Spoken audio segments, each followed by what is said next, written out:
Ponte los audífonos. Escucha con atención. Ante la comunidad de No Apague la Luz, declaro abierto este caso titulado El blog del narco. Morir por la verdad.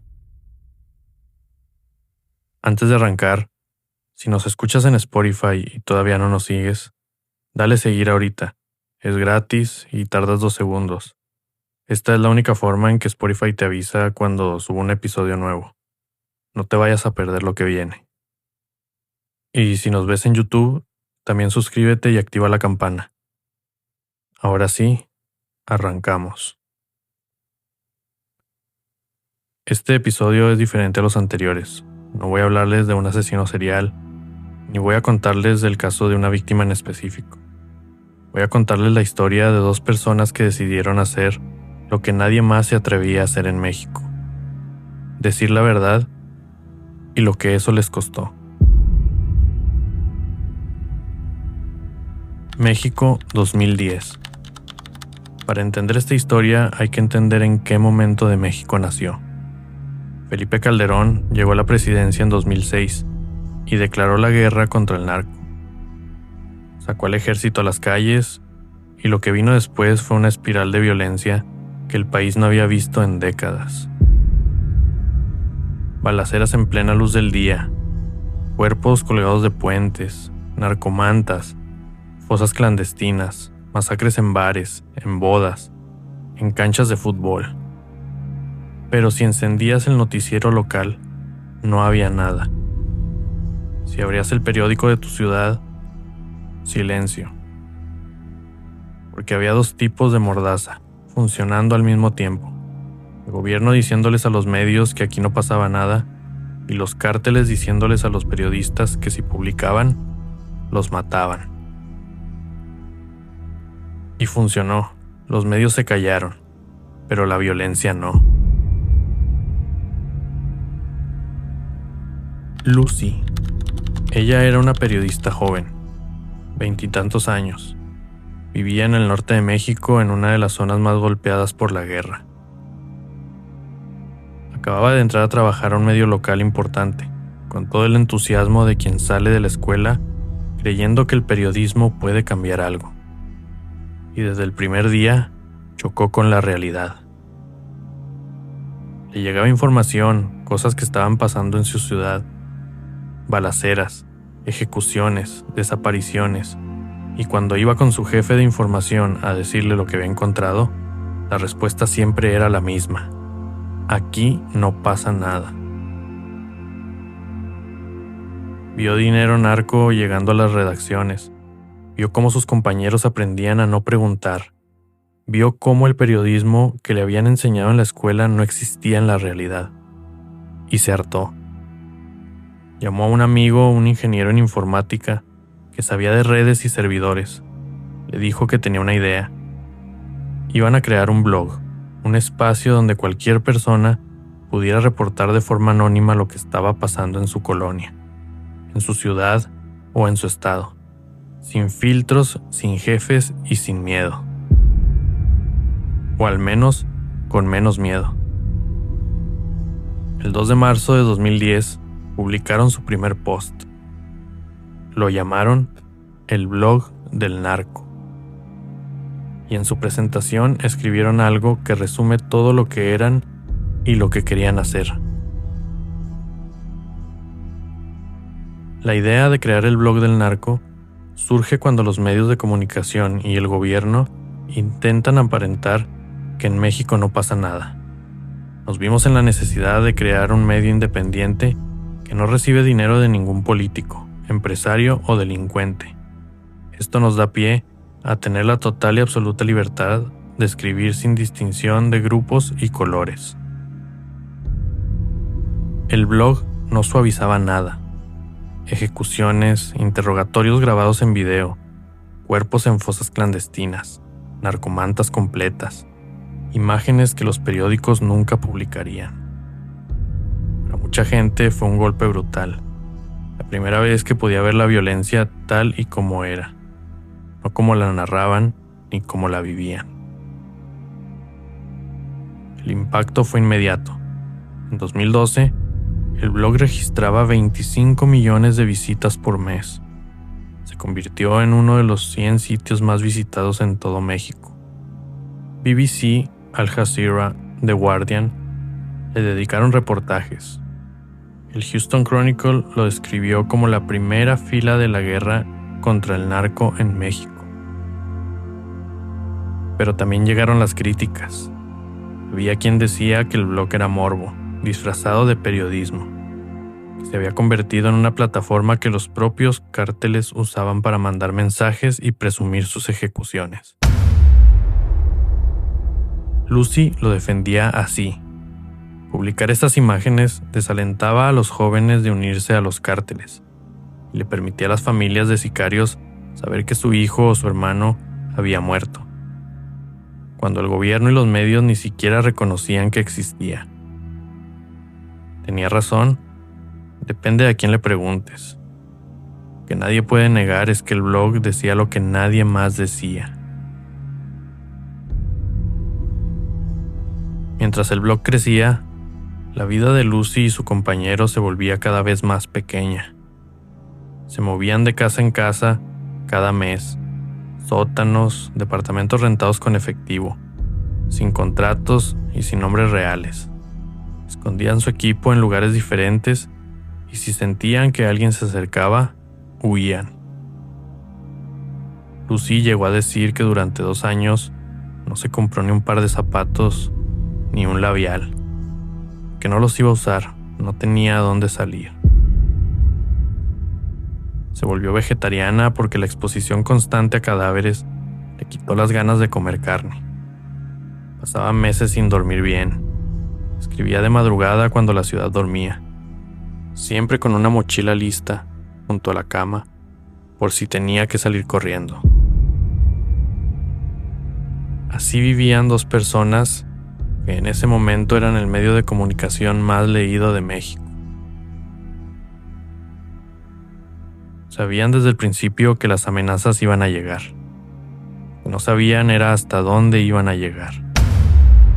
En 2011, en Tamaulipas, encontraron 2 cuerpos colgados de un puente. Un hombre y una mujer, torturados, descuartizados. Junto a los cuerpos había una narcomanta, y en ella el nombre del blog. El mensaje era claro: esto les pasa a los que colaboran con el blog del narco. Y los asesinos fueron más lejos. Le mandaron a Lucy los videos, primero donde los tenían y después donde los estaban matando. Esos 2 colaboradores le enviaban fotos desde Tamaulipas. Lucy no los conocía en persona, solo recibía su material por correo electrónico. Pero eso no hizo que doliera menos. Días después asesinaron a otra periodista que les pasaba información. Los asesinos dejaron teclados, un ratón y partes de computadora esparcidos sobre su cuerpo, y una nota que mencionaba al blog. Pero hubo algo que Lucy dijo en más de una entrevista que me parece importante repetir aquí. Le preguntaron quién era más peligroso para ellos, los cárteles o el gobierno. Ella respondió sin dudar: el gobierno. Las amenazas que vienen del gobierno son más fuertes y venían desde muy arriba. Tenían una palabra clave, una sola palabra que significaba que todo había terminado, que era momento de correr y no mirar atrás. Una clave que esperaban con toda el alma nunca tener que usar. El 5 de mayo de 2013, el teléfono de Lucy sonó. Era él. Dijo una sola palabra: corre. Después colgó. Lucy lo llamó de vuelta de inmediato y no contestó. Le mandó mensajes por Skype, por WhatsApp, por correo electrónico, por todos los canales que habían usado durante 3 años para comunicarse, sin recibir alguna respuesta. Ella misma lo describió así después, en un blog que abrió desde España. El 5 de mayo rompió la rutina. Una llamada, unos segundos, y su voz es lo único que tengo de él. Ya no sé más y temo ya no volver a saber algo nuevo de él. Ese domingo utilizó una de nuestras claves, esa que todas las noches había deseado con el alma que jamás necesitaríamos usarla. Dijo que cuando colgó el teléfono olvidó cómo debía actuar, que se quedó congelada, que el silencio que vino después era agotador y espantoso, algo que no podía describir con palabras.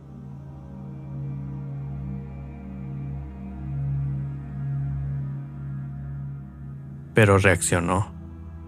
Vendió unas joyas que le había heredado su bisabuela. Tomó un autobús al norte, cruzó la frontera a pie hacia Estados Unidos, donde tenía papeles para entrar legalmente. Estando en Estados Unidos, en un restaurante, vio a una pareja de turistas españoles. Dijo que lo tomó como una señal. Compró un boleto a España, tomó un taxi al aeropuerto y se fue. En España vivió en un lugar que no le decía a nadie, sola, con muy poco dinero, a veces con hambre, y decía sentirse observada y acorralada incluso ahí, que no podía confiar en nadie, que no sabía a quién pedirle ayuda. Se quejaba de que nadie la apoyaba, que no era una disidente política famosa, que era solo una periodista mexicana y que eso no le importaba a nadie. Lo que más le pesaba no era el miedo, ni el hambre, ni la soledad. Era no saber qué había pasado con él. Tenía miedo de que apareciera en uno de esos videos de los que ella misma había publicado durante 3 años, de ver su cara en una de esas grabaciones que recibían de los cárteles. Hasta donde se sabe públicamente, nunca supo qué pasó con su compañero.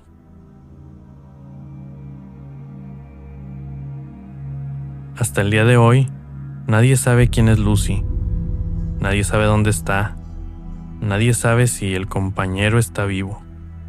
Nadie lo sabe porque en México, hacer periodismo puede costarte exactamente eso. Todo.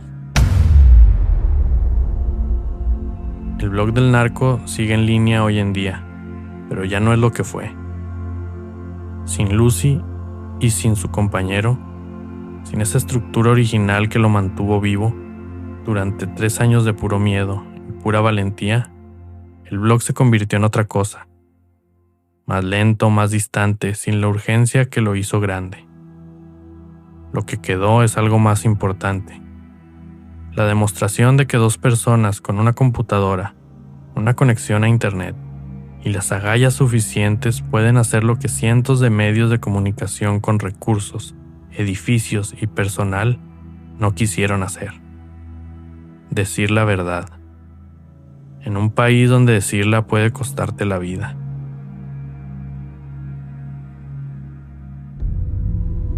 México sigue siendo uno de los países más peligrosos del mundo para ejercer el periodismo. Cada año mueren periodistas, cada año desaparecen otros. Cada año hay historias que no se cuentan porque quienes las saben tienen demasiado miedo para contarlas. Lucy lo sabía y lo hizo de todas formas. No sé dónde está hoy, no sé si está bien, no sé si algún día va a poder volver a México. Lo que sí sé es que mientras haya personas dispuestas a pagar ese precio por la verdad, algo de esperanza queda. Si llegaste hasta aquí, gracias de verdad. Si nos escuchas en Spotify y no nos sigues, dale seguir ahorita. Es la única forma en que te avisamos cuando se sube un episodio nuevo. No te quieres perder lo que viene. Y si nos estás viendo en YouTube, suscríbete y activa la campana.